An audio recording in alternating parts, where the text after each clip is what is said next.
Hello dear students, in last lecture we have discussed about the 5 kingdom classification system which was given by the Whittaker.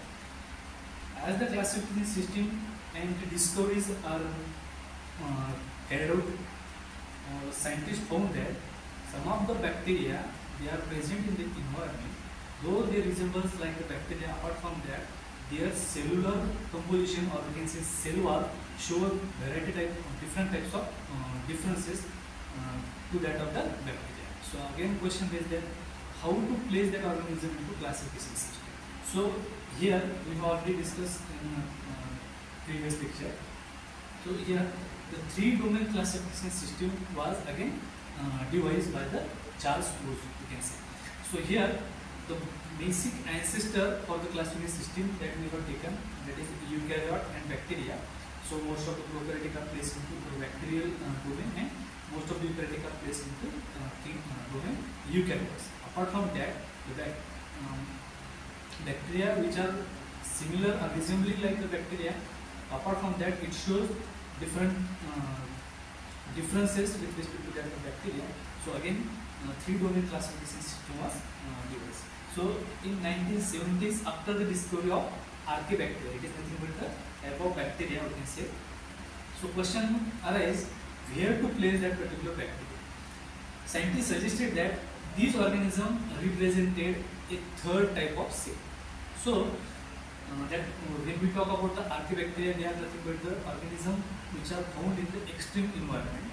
So the question normally arises that all are prokaryotic or eukaryotic, but apart from that, it is nothing but the third type of cells. So that 3-domain classification system is devised.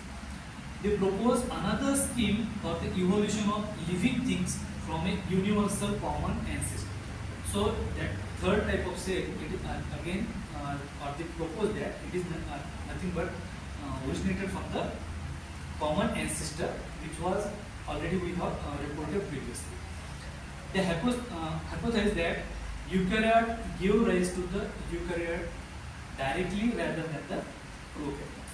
So they prepared their hypothesis and state that eukaryotes or eukaryotic domain gave rise to the eukaryote directly rather than the prokaryotes. In 1990s, Woos suggested a new taxonomic rank is nothing but the domain above the level of kingdom. The 3-domain Woos proposed that 3-domain classification system, and that domain is again placed above the kingdom that we have already discussed, that is 5-kingdom classification system. So that domain, or we can say all these 5 kingdoms are categorized into that domain. So we have to discuss about the 3-domain classification system given by the Woos. So here, first domain that we have on the diagram we have already discussed in previous slide. First is nothing but the kingdom eukaryote.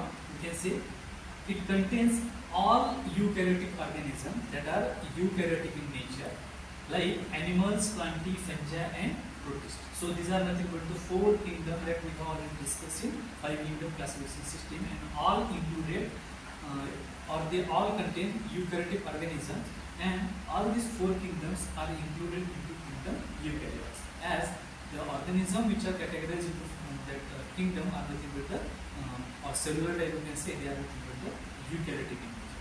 Now the third domain is nothing but the bacteria, and they are called as eubacteria, or you can say that is nothing but the true bacteria, that is prokaryotic. Apart from that, the third bacteria, Archaebacteria, are discovered. So the question is that where to place that organism, and nothing but the archaea. The archaea exhibit many differences from the bacteria. Though they are looking like the that type of bacteria, apart from that, their cellular composition, or we can say their cellular composition, are more different to that of the bacteria.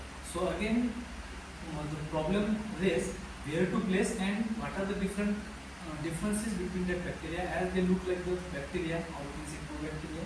Apart from that, their cellular composition, or we can say cellular composition, are more different to that of the bacteria. And here, what are the differences that they have considered into their classification? Nothing but the different cell wall structure. That when we are talking about the bacteria, we can categorize bacteria with respect to the presence of peptidoglycan layer. We are categorized into bacteria into gram-positive cell wall and gram-negative cell wall. Apart from that, with respect to the cell membrane in archaebacteria, the difference majorly taken into account, like the different cell structure of archaebacteria. The cell wall present but not composed of the peptidoglycan. Though the cell wall is present in that archaebacteria, but it didn't contain or it did not contain any sort of peptidoglycan as they are present in more quantity or less quantity with respect to the gram-positive and gram-negative bacteria. But as they are looking like the bacteria, but in their cell membrane, you can say there is absence of peptidoglycan. So it is nothing but the major differences between archaebacteria and bacterial cell wall. The first amino acid in protein, it is nothing but the not methionine. You can say it is nothing but the starting codon, or it is coded by the by means of methionine, and from here protein synthesis process are carried out with respect to all. So in that bacteria, the first amino acid in protein is not methionine. As we can discuss with respect to bacteria, the first protein is nothing but the methionine, like in other bacteria and eukaryotes. So all this group of organism, eukaryotic and prokaryotic, in their protein synthesis, the first, or we can say the protein synthesis process is started when the methionine is synthesized, and therefore the process is started. But with respect to archaebacteria, the first protein is not a methionine. With respect to DNA contain histone-like protein. So when we talk about the prokaryote and eukaryote, histone protein are present and absent. With respect to that, the DNA contain histone-like proteins similar to eukaryote. Bacteria have no histone proteins. So these are nothing but the basic difference between prokaryotic and eukaryotic cell, we can say. Apart from that, in archaebacteria, they show or some sort of evidence are observed that histone-like proteins are present in archaebacteria, which is absent in case of bacteria or present in case of eukaryotes, but it shows similar to that of the eukaryotic type of cells. So when we talk about that histone-like protein, they are resembling like the eukaryotic cell, but when we talk about the bacterial cell structure, they resembling like the bacteria. And apart from that, we again have major differences with respect to cellular composition.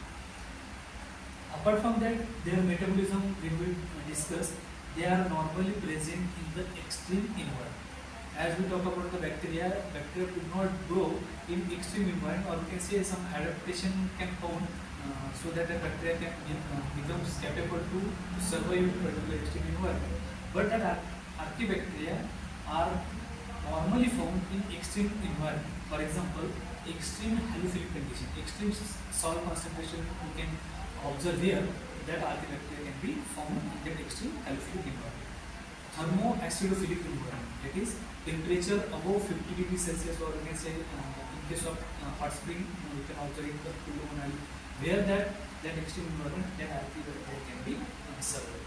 And methanogens, these are nothing but the extreme environment, and where that archaebacteria are found, so that they are normally could not resemble with that of the bacteria, so that they are placed into third domain, which is the domain archaea.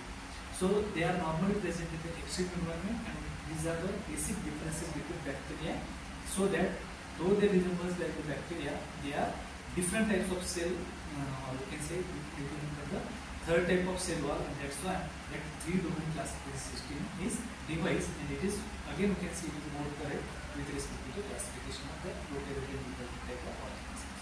So it is all about the classification system. This type part we will discuss in next.